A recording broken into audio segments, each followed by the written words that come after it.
This is Algebra 2, Lesson 37. Homework problems, only 3, 16, 18, and 20. All right, so let's start with 16 on page 171. All right, we should have this down by now. I worked a bunch of these.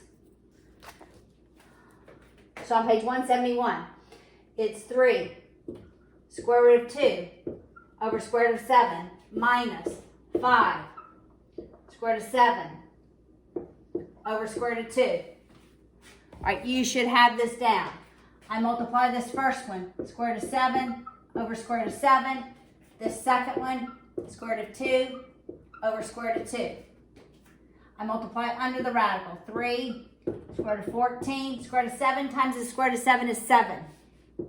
Minus 5 square root of 14 over 2. Common denominator. Multiply this one by 2 over 2. Multiply this one, second term, by 7 over 7. 2 times 3 is 6. Square root of 14 over 14 minus 35. Square root of 14 over 14. 6 minus 35 is negative 29.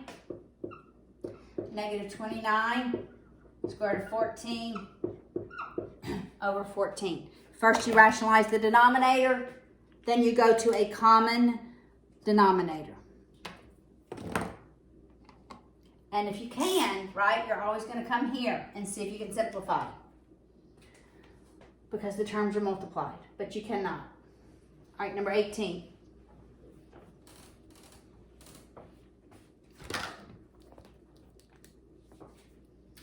Okay, the sum of all of these, number 18, no, that's not it. Find an equation that passes through negative 4, 2, and is perpendicular to a line that goes through negative 4, 6, and 5, 2. Perpendicular. So I have to calculate the slope of this line, then do the negative reciprocal. So it's y sub 2 minus y sub 1 over x sub 2 minus x sub 1. So 6 minus 2 over negative 4 minus 5. All right, so that's 4 over negative 9. The perpendicular slope is going to be 9/4. I take the reciprocal, I change the sign. This can be my slope. Now I use the point slope formula. I know my slope's going to be 9/4. So it's y minus the y coordinate is the slope times x minus a negative 4 is going to be plus 4. We'll distribute the 9/4. That's y minus 2 equals 9/4 x. 9/4 times 4 is 9. The 4's eliminate. I'm going to add 2 on both sides. Y is 9/4 x plus 11.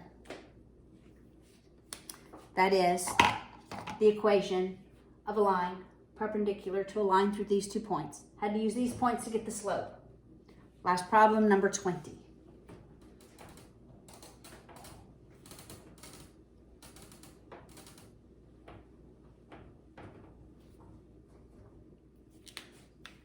So that's on the next page.